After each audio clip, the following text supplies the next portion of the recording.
It is a little before 3 in the morning, and I am sitting on my kitchen floor with my back against the cabinets, and my eyes fixed on my own front door, waiting for it to start. It always begins the same way, a silence that gets thicker and heavier until it has a shape, and then 3 hard knocks, low on the wood, at exactly the height a man's fist would land. I have maybe 20 minutes before it begins. I'm gonna use them to tell you everything, while I can still remember it, because by tomorrow morning I won't, and by tomorrow night, I'll have to learn it all over again from the beginning, and I don't think I can survive learning it even one more time.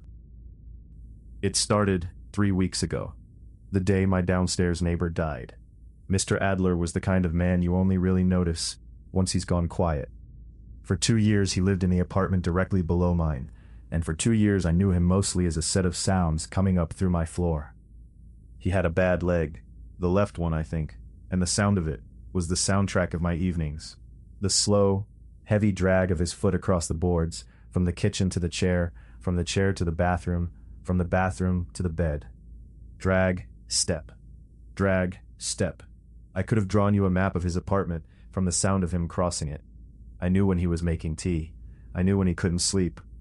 We weren't friends exactly, but we weren't strangers. He was a widower, no children that ever visited, no friends that I saw. He'd lost his wife before I moved in, and he carried that the way some old men do, like a coat he couldn't take off, even in summer.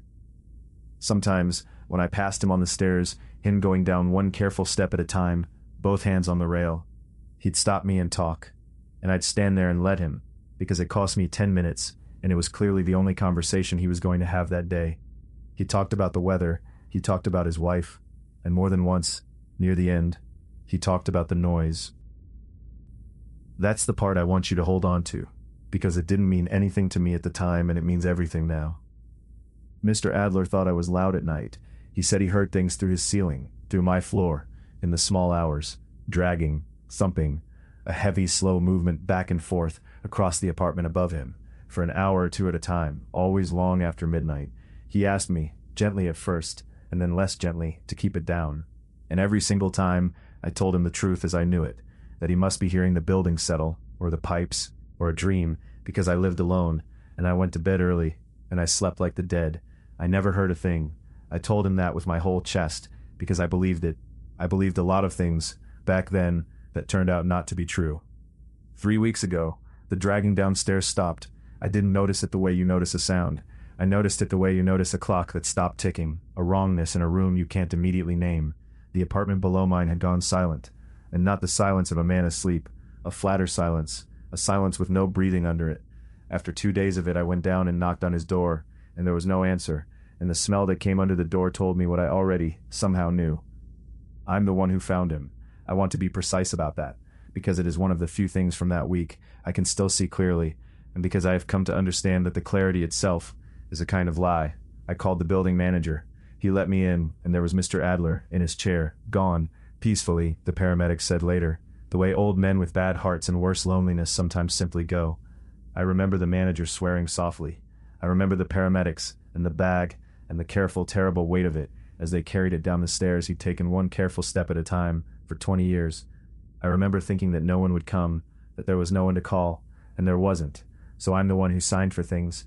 I signed for the release of the apartment. I signed in the weeks after, for his mail, because it kept coming, and there was no one else in the world to take it. It was a clean memory. A sad, complete, decent memory. The lonely man upstairs doing the last kind thing for the lonely man downstairs. I held on to it. I told it to myself like a small comfort. At least someone was there. At least someone noticed. I need you to remember how clean that memory was, because almost none of it is what happened. I have to tell you about my head now. I've been putting it off the way your tongue keeps going back to a sore tooth, testing it, dreading it. But you can't understand the rest without it. 2 years ago, right around the time I moved into the apartment above Mr. Adler, I came off my motorcycle on the interstate at 60 miles an hour. I spent 9 days in a coma. My body healed. The scars are nothing. A story for a party. But when I came back up out of that dark, there were holes in me. Not in my body. In my memory. Whole stretches of time simply gone. And not just the accident. That's normal, they told me. Nobody remembers the crash. It was the after. Days I couldn't account for. I'd find a receipt in my coat for a meal I had no memory of eating, in a town I had no memory of driving to. I'd find texts I'd sent that I never wrote. I'd lose Tuesday. The doctors had a name for it, post-traumatic amnesia, and a thing they kept repeating that I found comforting at the time and find monstrous now. They told me the lost time wasn't hidden. It wasn't locked in a vault somewhere inside me waiting to be opened. It had simply never been recorded in the first place. The injured brain, they said, sometimes just stops writing things down. The pages aren't hidden. The pages are blank. There is nothing to find because nothing was ever saved. So I learned to live in a life with missing pages. I learned to trust the version of events that the people around me agreed on, because my own record had holes I could drive a truck through. And most of all, I learned not to look too hard at the gaps, because there is nothing down there, and a man who spends his life staring into nothing goes mad. That was the deal I made with my own broken head. Don't look at the gaps. I kept that deal for 2 years. I broke it 3 weeks after Mr. Adler died. I didn't have a choice, because 3 weeks after he died, he started coming up the stairs. It was a little after 3 in the morning when I first heard him moving around down there again. I was awake. I'm always a little awake now. And the sound came up through my floor the way it had for 2 years, so familiar that for one warm, half-asleep second, it was almost comforting. A drawer sliding open, the kitchen tap running, then shutting off, and then the drag, the slow, heavy drag of a bad left leg across the boards, from the kitchen toward the chair. Drag, step, drag, step. I lay there and I listened, and I told myself 100 reasonable things. Grief does strange things to the ears. I'd spent 2 years with that sound. Of course my mind would replay it. The new tenant maybe, except there was no new tenant. The apartment was still empty, still sealed. The building settling, the pipes. I built a wall of reasonable things and I hid behind it, and for a while it held. And then the dragging stopped being below me. It crossed his apartment to his front door.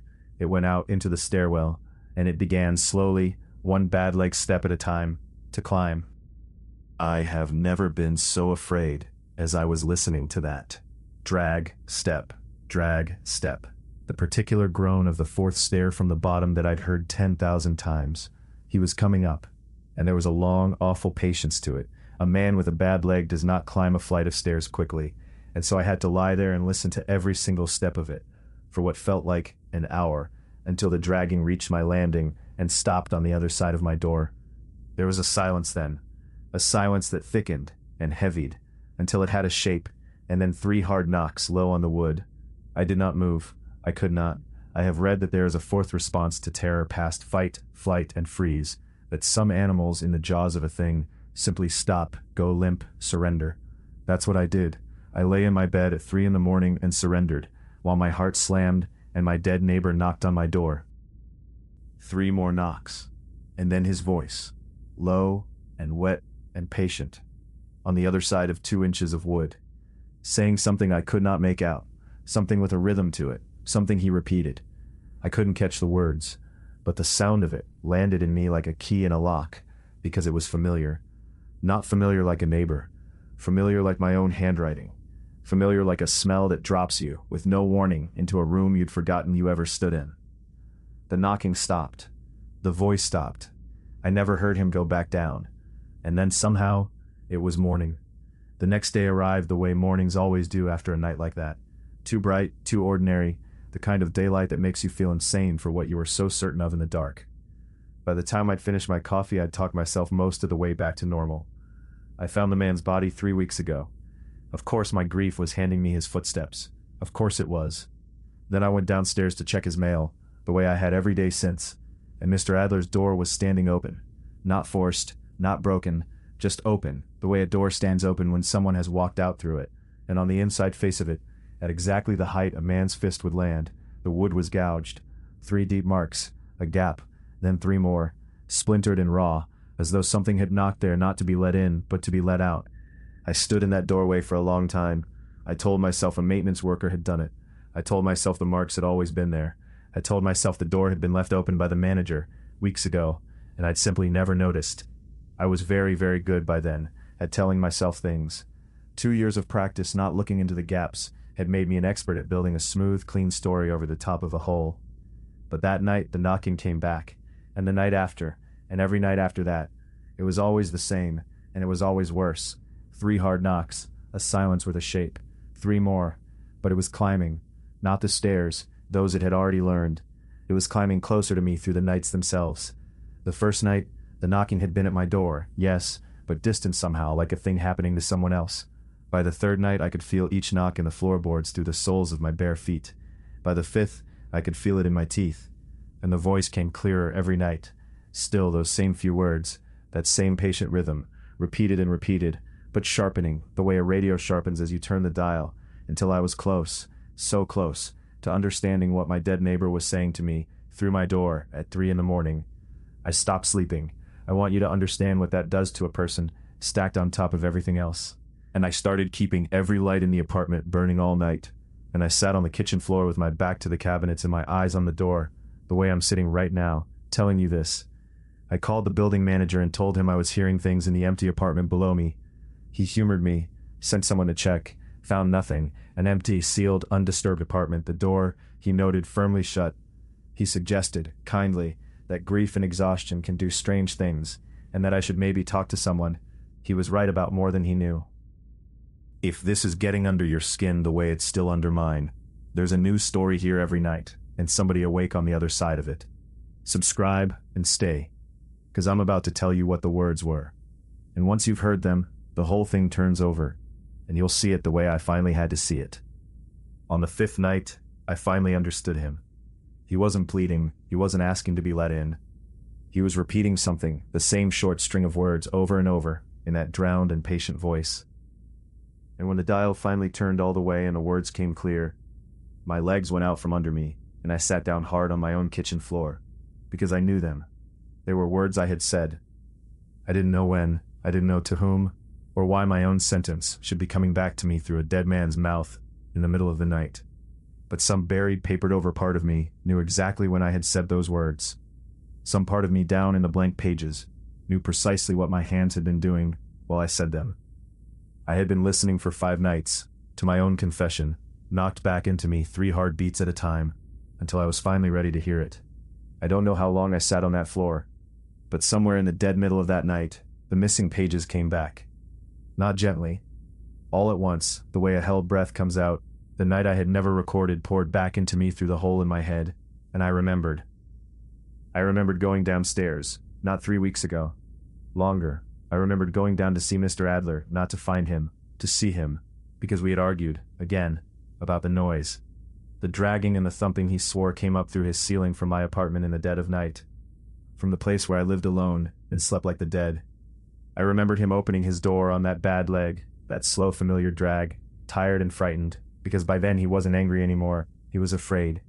He had figured out something about the man upstairs that I hadn't figured out about myself. I remembered my own voice saying a short string of words, the same words, and I remembered, God help me, I'll spare you the rest of it.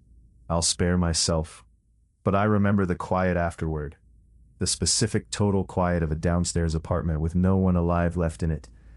And I remember climbing back up to my own door with the lost time already closing over all of it like water over a dropped stone, smoothing it away, handing me back a clean morning and a poor dead neighbor I could discover and grieve and sign the mail for, days later, as if for the first time. My amnesia had never been protecting me from a trauma, it had been protecting me from me. The dragging Mr. Adler heard through his ceiling night after night, from the apartment of a man who lived alone and slept like the dead, that was me.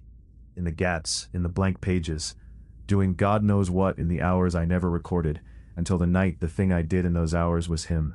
The blank pages were never blank, I just never let myself read them, and the instant I remembered, the instant I truly knew, the knocking stopped. Not because it had given up, because it didn't need the door anymore. You only knock when you want to be let in. And I had just let it in. I'd opened the one door that ever mattered, the one inside my own skull, and the thing on the other side had been waiting 3 weeks for me to do exactly that. I felt it behind me, the cold of it, the wet drag of a bad leg across my own kitchen floor, and I understood the last thing, the thing I think it had wanted me to reach all along.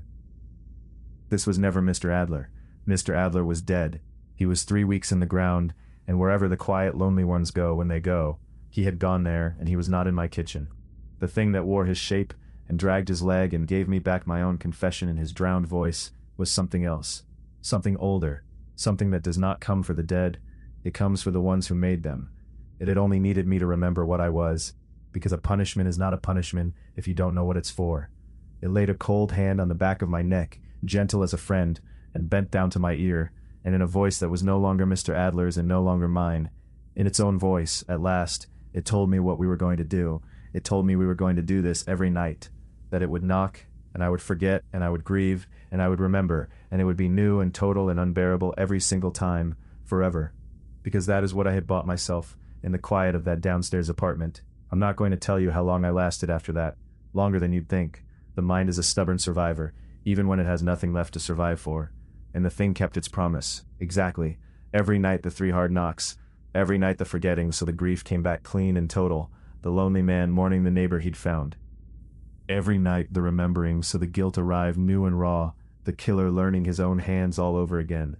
Knock. Forget. Grieve. Remember. Again. A week of it, then a month.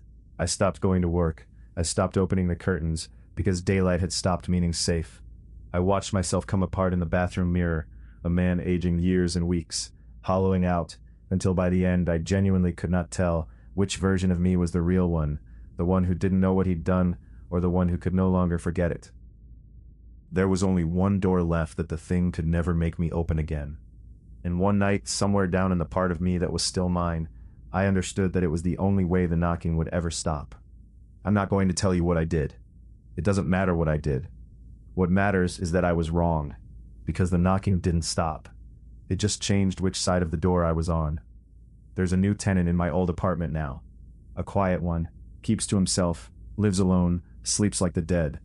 And tonight, for the first time, I'm going to climb those stairs, one slow step at a time, and stand at his door and lift my hand. 3 hard knocks, a silence with a shape to it. 3 more. He won't be able to make out the words, not yet. Give it 5 nights, then he'll remember whatever he has spent his whole life forgetting. That's how it works. That's how it always worked. So I'll leave you with the only true thing I have left to give. If you live above someone, and they tell you they hear you in the night, dragging, thumping, moving around in the dark, and you live alone, and you sleep like the dead, and you cannot say for certain what you do in the hours you can't account for, believe them. Go to a doctor. Ask the question while it's still only a question.